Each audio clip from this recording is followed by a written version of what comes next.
Here, I welcome you all. Here, developing mathematics teacher for quality learning for all is the theme here. In this, continuing professional development in mathematics teaching is the theme I have taken, and my sub-theme here is analysis of capacity development for mathematics teachers. First, let us look into the introduction here. The capacity development program for mathematics teachers has become so essential that it should be taken as the starting point for reconstituting the educational system, because teachers are the main who are going to play the role in the school. The policies framed and the changes in the education system and CCE pattern introduced, everything has to be brought into practical situations, and the teachers are the main people to handle it in the classroom situations. Now, two major innovative practices which I have taken care here is teachers' approaches to raising students' achievements and improving student learning in mathematics. Second one is their approaches to increasing teacher capacity. And three main approaches in this regard I have looked into are: first is redefining mathematics teacher roles and responsibilities. Second, making instructions public. And third is having new customizable tools for teaching. Now, the major challenges teachers are facing are: first, what is high quality mathematics instruction and why is it important? Second, how can teachers determine whether they are using an effective mathematics curriculum? Third, what evidence-based maths instructional strategies can teachers employ? Fourth is, how can teacher effectively provide high-quality mathematics instructions? I feel a good mathematics teacher should ask herself or himself the following questions. First is, are there some lessons, chapters, or units that pose difficulties for many learners? How should I add value to these portions of the syllabus? Second, are there some learners who are not challenged by the material and methods and hence lose motivations very quickly? How should I respond to their special needs? Third, is there something in my teaching strategy that has to be modified to make the class learn better mathematics? How should I go about it? Fourth, have I identified, curtailed common errors, mistakes, and instances of lack of conceptual clarity from the information collected and analyzed? How should I go about an effective program of remediation? Fifth, is my classroom time management effective? What are the changes that I could introduce to make it more learner and learning oriented?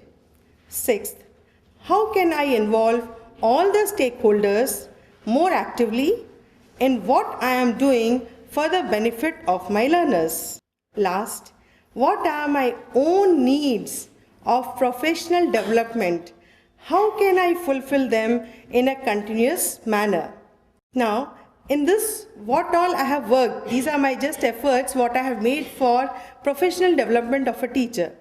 First is the innovative practices in some schools encourage good teaching by focusing on the types of instructional tasks that teachers can use for differentiating instructions to meet the diverse needs of the students. Some students may be lacking language comprehension, some may be lacking computational skill, some may be lacking, they must be doing some careless mistakes. So there are diverse needs of students.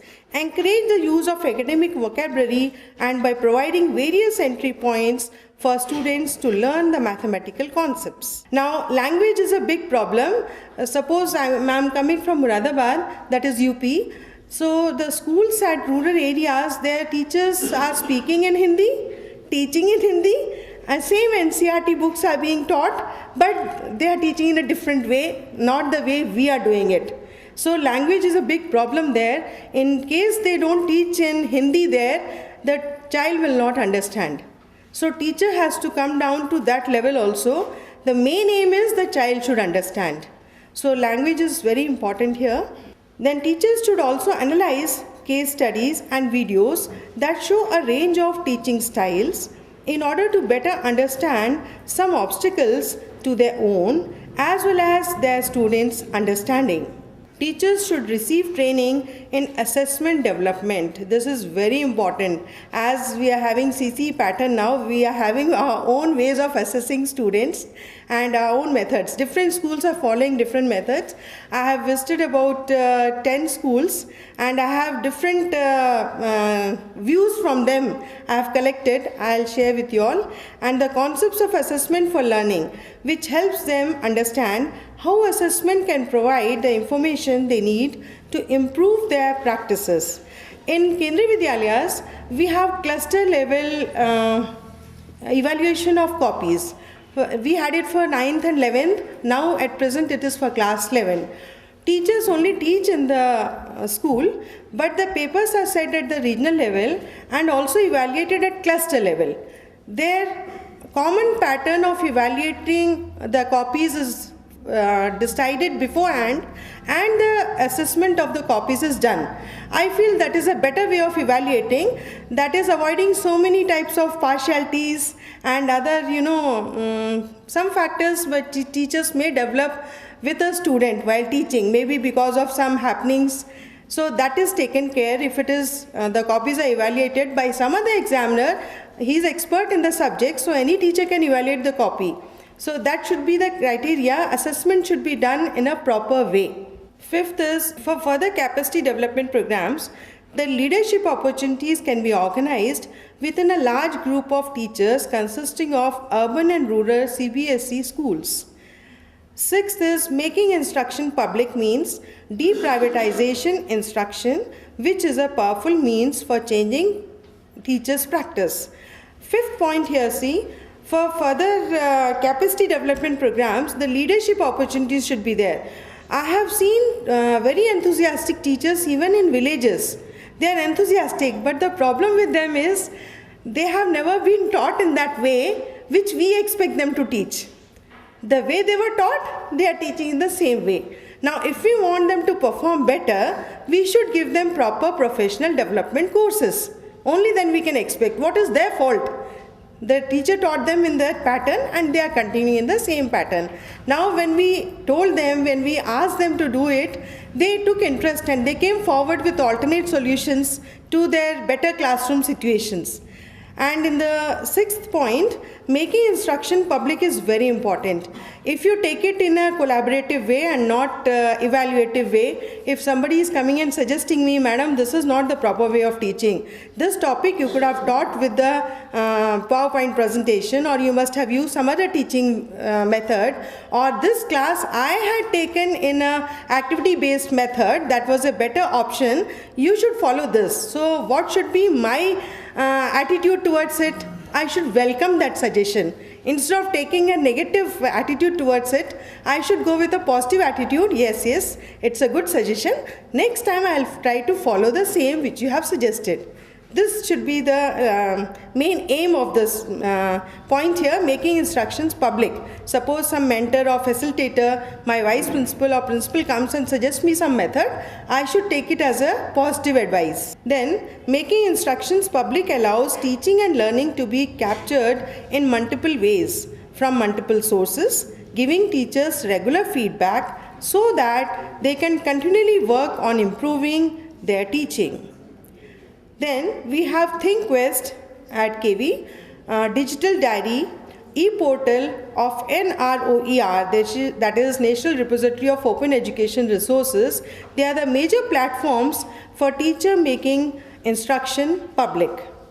KVS has immensely been benefited by such interventions from IT companies like Oracle, Intel Corporation and Microsoft Corporation. KVS has also issued guidelines for the teachers in order to make full use of portals. At every KV, we are having 2 teacher administrators and principal is also there to just monitor what all teachers have uploaded. In fact, we have been given instructions to upload minimum 5 pages in that. Every teacher is supposed to upload at ThinkQuest. Some schools in North India have teachers observe each other with a structured observation protocol and provide feedback in monthly learning communities. This I found at Saraswati Vihar school at Nainital. They have very good pattern. They have a structured observation protocol.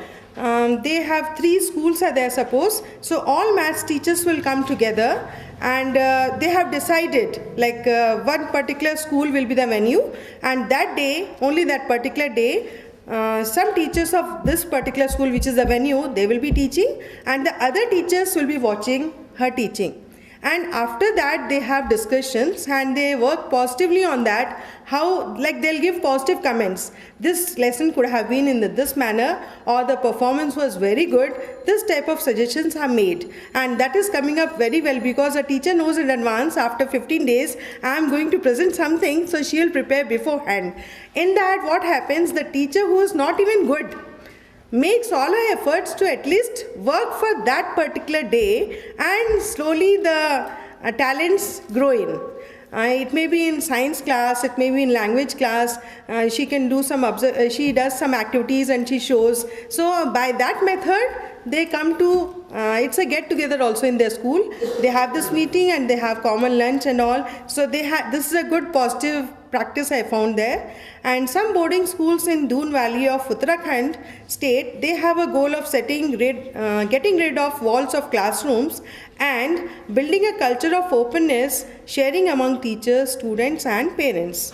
The hope is that teachers will seek out and share best practices with each other in the ongoing effort to improve work with students.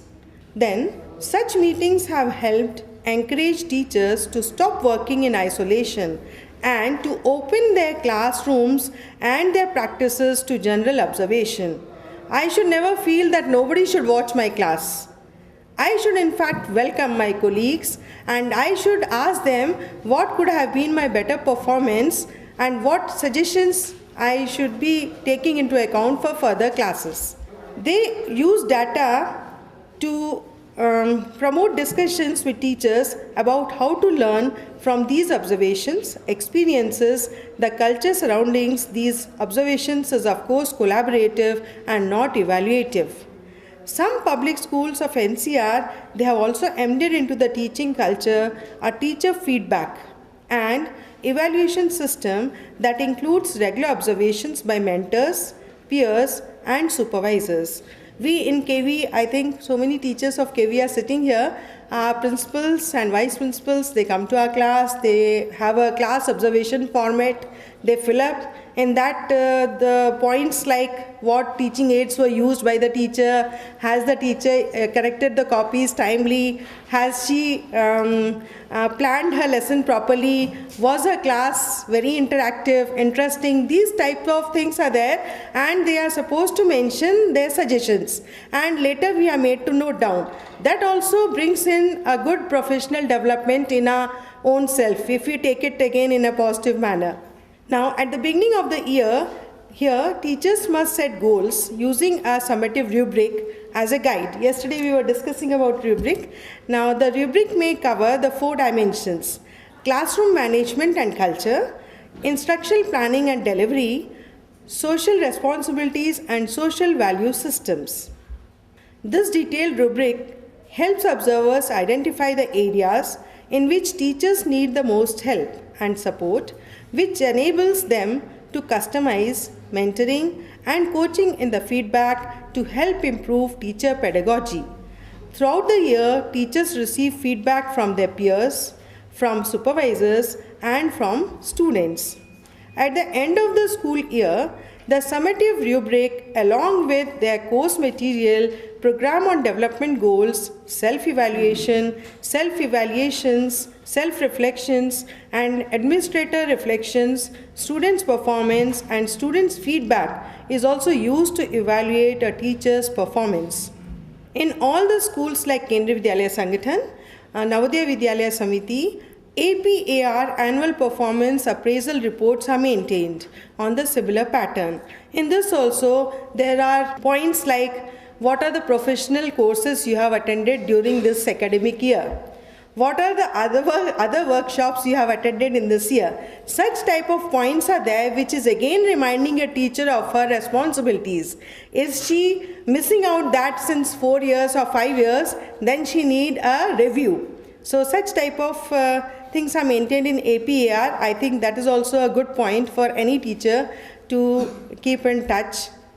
Here, for the conclusion here, cluster level educational leaders can work with those teachers who have lower than average performance in teaching. Teachers, those who are not very good, like they may be because of the new entrants, or maybe they are coming from the rural background.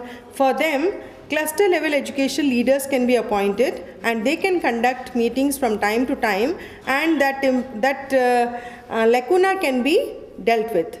Classification of students, like weak students, bright students in maths, may be color coded to give teachers a visual snapshot of where students need the most help and remedies. It is only for teacher. She is not going to point out, but it is for her own reference, which student is little bright and the other one who is weak in the studies. Cluster will have flexibility to further customize the system to improve its usefulness as a tool to inform teacher practices. Here you can see some pictures here I have brought from, this is Saraswati Vihar school at Nainital. We had a workshop and you see the teachers working in groups. I gave them various topics and they had to write on them like what are the suggestive ways. Suppose I am asked them to teach triangle. One triangle, it's a common topic and mathematics had taken, and teachers were asked to write their own views. Which way you will introduce the topic. Some of the 3 angles of a triangle is 180. Some of them said PowerPoint presentation, some of them said paper cutting is the best method, activity based method, and some of them direct formula. We used to write theorems ages before. Some of 3 angles of triangle. For slow learners, writing proof of the theorem used to be a real tough job. But this, I think activity based learning is very useful. We want the child only to retain the concept and not the proof of the theorem.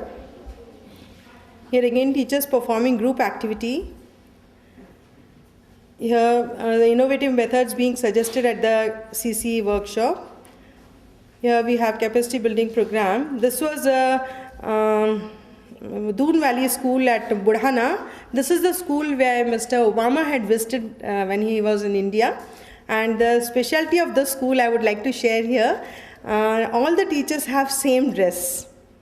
All the ladies were like air hostesses, and even the males were there having proper, though we don't always feel dress is always good, but there on that occasion it was really looking very nice, that infrastructure they were having, see.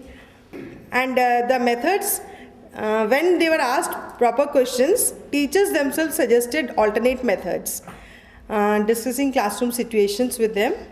This was Maples Academy at Meerut, and this is St. Anthony School at Sambhal, rural area it is.